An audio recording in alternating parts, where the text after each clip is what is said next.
الحمد لله وكفى وسلام على عبده المصطفى صلى الله عليه وسلم وعلى آله وأصحابه وأزواجه ومن تبعهم بإحسان إلى يوم الدين. أما بعد،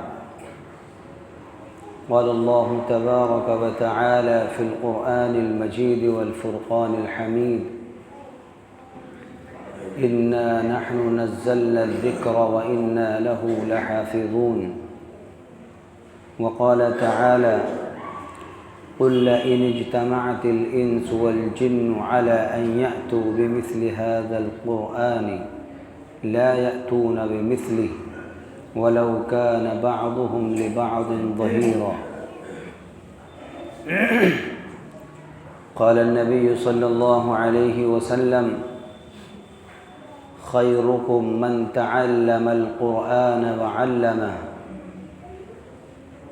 وقال النبي صلى الله عليه وسلم: اقرأوا القرآن فإنه يأتي يوم القيامة شفيعا لأصحابه.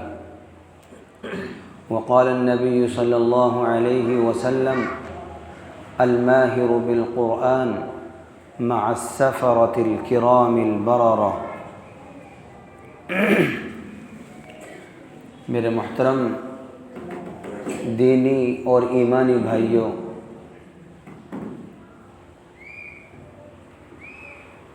اللہ رب العزت کی ہمارے اوپر بے شمار نعمتیں ہیں جن کا صحیح معنی میں ہم شکر بھی ادا نہیں کر سکتے، اور نعمتوں کی تعداد اتنی ہے کہ ہم ان کو شمار بھی نہیں کر سکتے۔ اللہ رب العزت قرآن کریم کے اندر ارشاد فرماتے ہیں: وَإِن تَعُدُّوا نِعْمَةَ اللَّهِ لَا تُحْصُوهَا، کہ اگر آپ اللہ کی نعمتوں کو شمار کرنا چاہو، آپ ان کو شمار نہیں کر سکتے۔ لا تحصوها، آپ ان کو شمار نہیں کر سکتے، آپ ان کو گن نہیں سکتے۔ اتنی اللہ رب العزت کی ہمارے اوپر رات اور دن بارش کی طرح برسنے والی نعمتیں ہیں، اور یہ نعمتیں ایسی ہیں کہ روز بروز یہ نعمتیں بڑھتی ہیں اور بڑھتی ہی جا رہی ہیں، اور ان نعمتوں کے بڑھنے کا ایک راستہ ہے جس سے نعمتیں اللہ کی اور زیادہ اپنے بندوں پر بڑھتی ہیں، اور نعمتیں یہ کم بھی ہوتی رہتی ہیں۔ ان کا ایک راستہ ایسا ہے، ایک طریقہ ایسا ہے کہ اگر وہ اختیار کیا جائے گا تو اللہ کی نعمتیں آہستہ آہستہ بند ہوتی چلی جائیں گی، اور وہ راستہ شکر و نافرمانی کا ہے۔ اگر ہم اللہ کی نعمتوں پر شکر ادا کریں گے، اللہ نے ہمیں ہاتھ دیے، صحیح سالم ہاتھ دیے، کان دیے، آنکھیں دی، ناک دی، چہرہ دیا، اور خوبصورت چہرہ بنایا، اور دل و دماغ دیا، یعنی اگر انسان شمار کرنا چاہے تو ان کو شمار نہیں کر سکتا۔ اگر ہم اس کا شکر ادا کرتے رہیں گے، یہ نعمتیں اور بڑھتے رہیں گی۔ لَإِن شَكَرْتُمْ لَأَزِيدَنَّكُمْ، اگر تم میری نعمتوں پر شکر ادا کرو گے تو میں ان کو اور بڑھا دوں گا۔ اور اگر پھر فرمایا اگر تم نافرمانی کرو گے، ناشکری کرو گے، تو پھر میرا عذاب بہت سخت ہے۔ ان عذابی لشدید، پھر میرا عذاب بہت سخت ہے۔ تو انہی میں سے اللہ رب العزت نے ہمیں ایک نعمت ایسی عطا فرمائی، وہ قرآن کریم کی نعمت ہے۔ قرآن کریم کی نعمت ایک ایسی نعمت ہے کہ جس کا کما حقہ ہم نہ تو شکر ادا کر پا رہے ہیں اور نہ ہی ہم اس کا حق ادا کر پا رہے ہیں۔ اللہ رب العزت کا یہ کلام ہے، اور یہ کلام ایسا کلام ہے جس کا کوئی مثل نہیں، جس کا کوئی ثانی نہیں، اور یہ ایسا کلام ہے کہ جب اس کو پڑھا جاتا ہے تو اس کے ذریعے سے اللہ رب العزت دلوں کے اندر تازگی پیدا فرماتے ہیں، چہرہ منور ہو جاتا ہے۔ جس وقت یہ قرآن کریم نازل ہو رہا تھا، اس وقت کی اگر تاریخ کے اندر اور سیرت کی کتابوں میں اگر حالات پڑھے جائیں اور جو حالات لکھے ہوئے ہیں ان حالات کو اگر مطالعہ کیا جائے تو انسان سوچنے پر مجبور ہو جاتا ہے کہ وہ کیا حالات تھے۔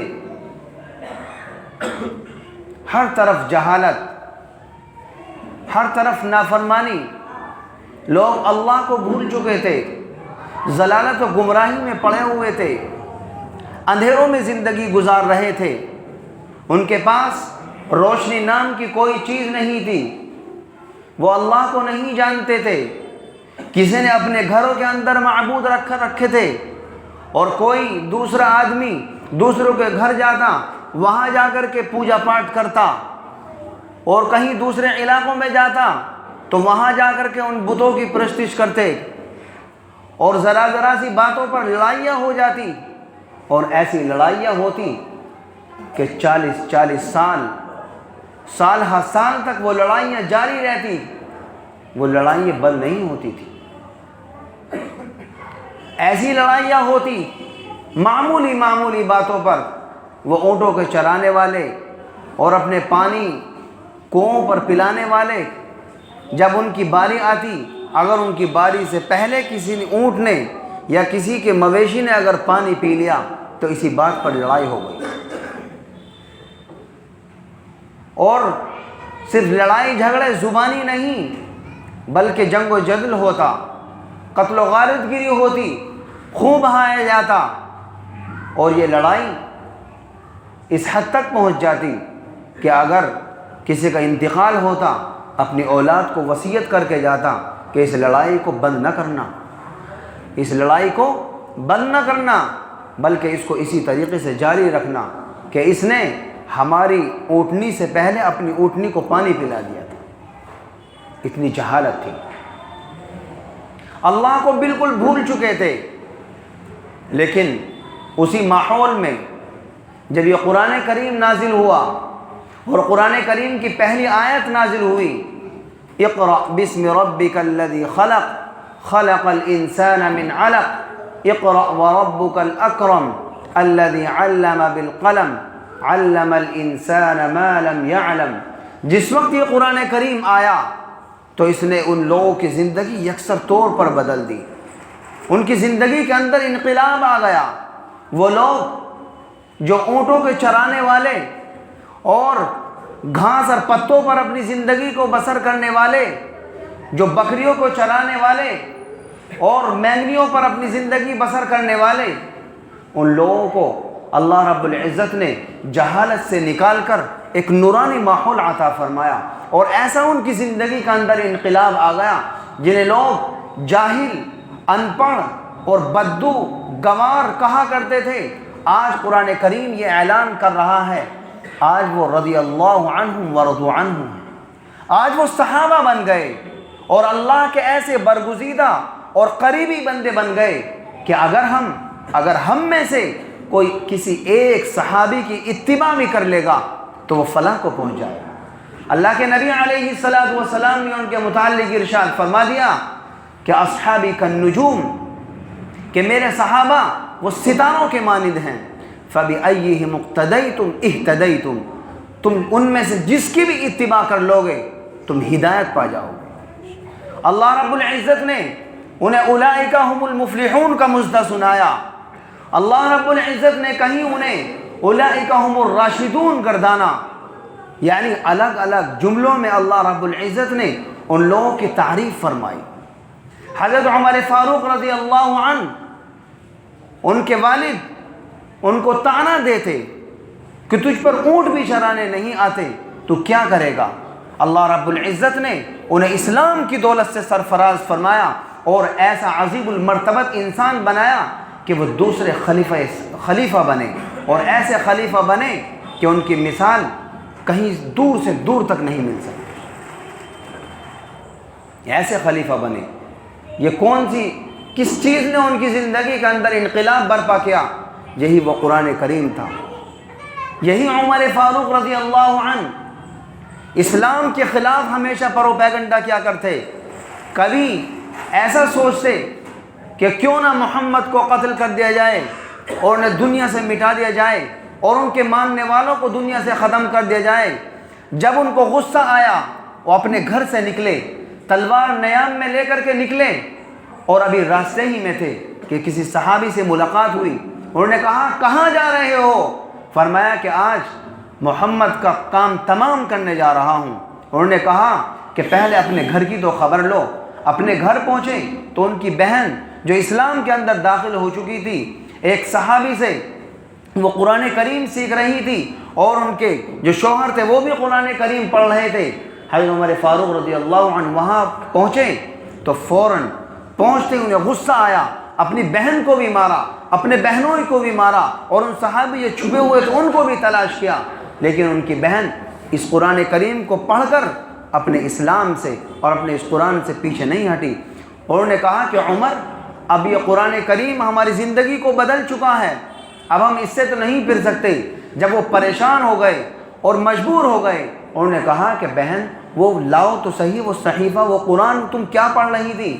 اور فوراً انہوں نے لا کر کے ان کی خدمت میں پیش کیا، اور انہوں نے کہا کہ پہلے آپ وضو کریں، غسل کریں۔ وہ تمام کی تمام کارروائی پوری کی گئی۔ حضرت عمر فاروق رضی اللہ عنہ کے ہاتھ میں جیسے ہی قرآن کریم دیا گیا، انہوں نے پڑھا طٰہَ ما انزلنا علیک القرآن لتشقى الا تذکرة لمن یخشى۔ جیسے ہی قرآن کریم کی سورت پڑھ رہے تھے تو ایمان ان کے دل کے اندر اتر رہا تھا، اسلام ان کے دل کو منور کرتا جا رہا تھا، وہ رہ نہ سکے۔ آخرکار نبی علیہ السلام کی خدمت میں پہنچے، دروازہ کھٹکھٹایا۔ دروازہ کھٹکھٹانے کے بعد معلوم ہوا کہ دروازے پر عمر کھڑے ہوئے ہیں۔ صحابہ ڈرے سہمے، فرمایا یا رسول اللہ دروازے پر عمر کھڑے ہیں اور تلوار ان کے ہاتھ میں ہے۔ اللہ کے نبی علیہ السلام نے فرمایا کہ دروازہ کھول دو، ڈرنے کی کوئی بات نہیں ہے، دروازہ کھول دو۔ اگر اس کی نصیب میں اس کے حصے میں اسلام ہوگا تو اسلام لے آئے گا، ورنہ اسی کی تلوار ہوگی اور اس کی گردن ہوگی۔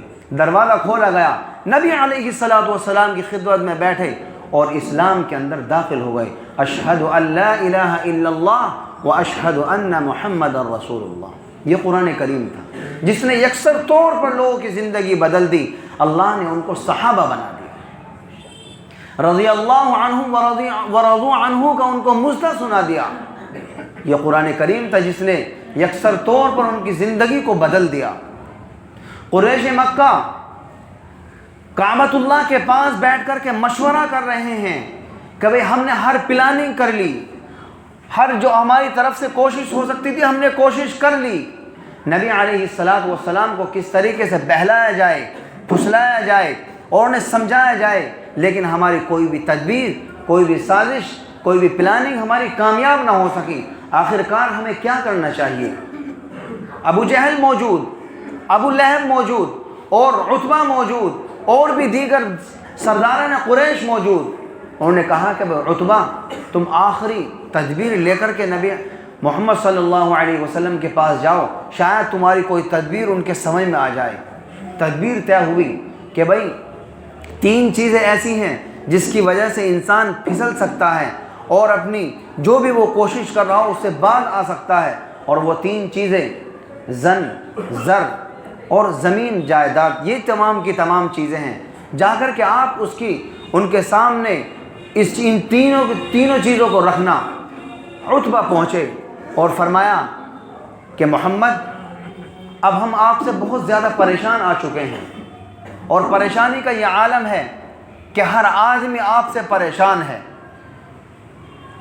لہذا اب اس کا علاج اور اس کی تدبیر آخری ہم نے یہ سوچی ہے کہ اگر آپ حکومت اور بادشاہت کے خواہاں ہیں تو آج سے آپ مکہ کے سردار ہیں، اور اگر آپ یہ چاہتے ہیں کہ کسی عورت، کوئی خوبصورت عورت سے آپ نکاح کرنا چاہتے ہیں، آپ صرف اس کا نام اور پتہ بتلا دیں، مکہ کے اندر جو بھی لڑکی آپ کو پسند ہو ہم اس سے آپ کا نکاح کرنے کے لیے تیار ہیں۔ اسی طریقے سے تجویزیں رکھی عتبہ نے۔ اللہ کے نبی علیہ السلام نے کہا کہ عتبہ تم اپنی بات کہہ چکے؟ انہوں نے کہا کہ ہاں میں اپنی بات سے بالکل فارغ ہو گیا۔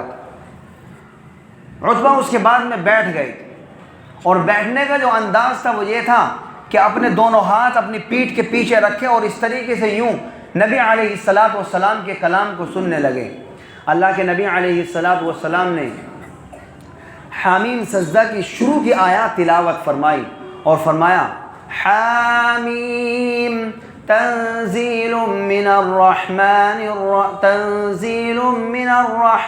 الرحیم کتاب فصلت آیاته قرآنا عربیا لقوم یعلمون بشیرا ونذیرا فأعرض أكثرهم فهم لا يسمعون وقالوا قلوبنا غلف۔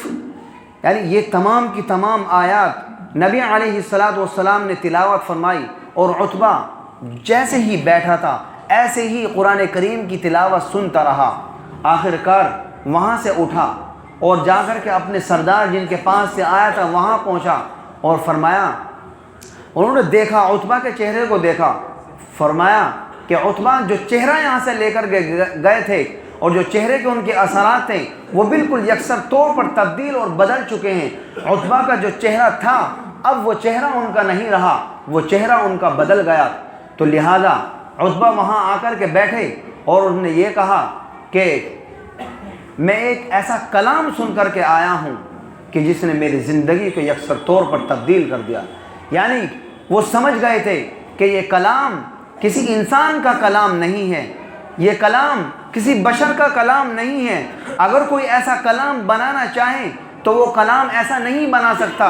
وہ عرب کے ایسے ماہر اور ایسے شعر و شاعری کے ایسے ادیب تھے کہ اگر وہ چاہتے تو 100 اشعار ایک وقت میں اور ایک ہی منبر سے کھڑے ہو کر کے برجستہ وہ کہنے پر قادر تھے۔ وہ لوگ ایسے عربی میں فصاحت و بلاغت میں ایسے ماہر تھے، لیکن جس وقت انہوں نے قرآن کریم کو سنا تو اس کے سامنے انہوں نے گھٹنے ٹیک دی۔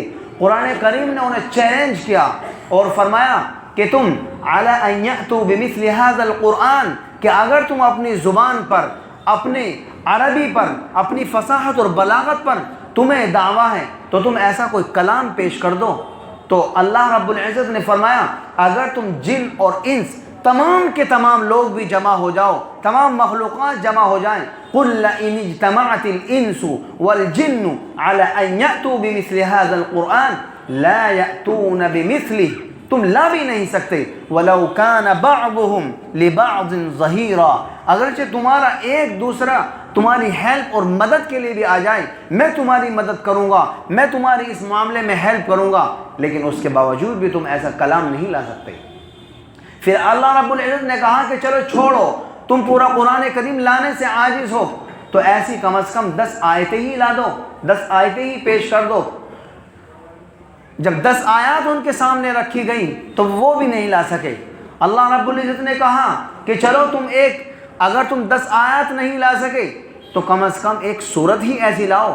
وہ ایک سورت بھی ایسی پیش نہ کر سکے، اس لیے کہ اللہ کا کلام تھا، اس کے مقابلے میں کون پیش کر سکتا تھا۔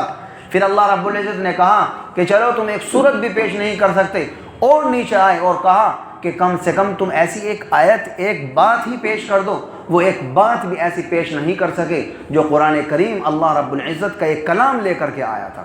وہ عاجز تھے، قاصر تھے، اس کے سامنے وہ گھٹنے ٹیک چکے تھے۔ ولید بن مغیرہ جو ایک پروگرام میں کھڑا ہو جاتا تو ہزار اشعار کہہ دیا کرتا تھا اور برجستہ اشعار کہا کرتا تھا، ایسے اشعار کے جس سے پہلے اس کی تیاری بھی نہیں ہوتی تھی، نہ انہیں یاد کر کے لاتا تھا۔ وہ بھی کیا کہتا ہے، وہ یہ کہنے پر مجبور ہو گیا ان فیہ لحلاوہ وان علیہ لطلاوہ، کہ اس قرآن کریم کے اندر الگ شیرینی ہے، الگ حلاوت ہے اور الگ لذت ہے اس کلام مجید کے اندر کہ اس جیسا کوئی کلام پیش نہیں کر سکتا۔ وہ تمام عرب کے بلیغ اور فصیح لوگ اس قرآن کریم کے سامنے مثال پیش کرنے سے عاجز اور قاصر رہے۔ تو لہذا یہ قرآن کریم اللہ کا نازل کردہ کلام ہے۔ اللہ رب العزت ارشاد فرماتے ہیں اقرأ القرآن، کہ قرآن کریم کو پڑھو، فإنه يأتي يوم القيامة شفيعا، کہ کل قیامت کے دن یہ اپنے پڑھنے والے کے لیے شفیع بن کر، یعنی سفارشی بن کر کے کل قیامت کے دن آئے گا۔ جب قبر کے اندر مردے کو لٹا دیا جائے گا، ایک طرف سے نماز، صدقات، خیرات اور تمام کی تمام عبادات ہوں گی، تو سر کی طرف سے قرآن کریم کھڑا ہوگا۔ اگر اس طرف سے کوئی اس پر حملہ ہونے کو ہوگا تو فوراً اس کو روک لے گا۔ یہ وہ شخص تھا جو زندگی میں رات اور دن اپنے قرآن کریم کی تلاوت کیا کرتا تھا، وہ اس پر عذاب نہیں آنے دے گا۔ اللہ کے نبی علیہ السلام نے ارشاد فرمایا کہ وہ دل جس کے اندر قرآن کریم کا کچھ بھی حصہ نہ ہو، وہ ویران ایسے گھر کی طرح ہے، بالکل ویران گھر کی طرح ہے۔ تو لہذا ہمیں چاہیے کہ قرآن کریم کی چھوٹی چھوٹی صورتیں ہم اب ان کو یاد کریں اور اپنے سینوں کو، اپنے دلوں کو ان سے منور کریں اور روشن کریں، کہ کل کہیں ایسا نہ ہو کہ کل قیامت کے دن ہم اللہ کے دربار میں حاضر ہوں اور ہمارا دل ویران ہو۔ تو لہذا قرآن کریم کو کثرت سے پڑھا جائے۔ خاص طور پر رمضان المبارک کا مہینہ آ رہا ہے، اپنا معمول بنائیں، دن میں بھی تلاوت کریں، رات کو بھی تلاوت کریں۔ رمضان المبارک کا اور قرآن کریم کا ایک خاص تعلق ہے، اس خاص تعلق کو قائم اور برقرار رکھیں۔ وآخر دعوانا ان الحمد للہ رب العالمین۔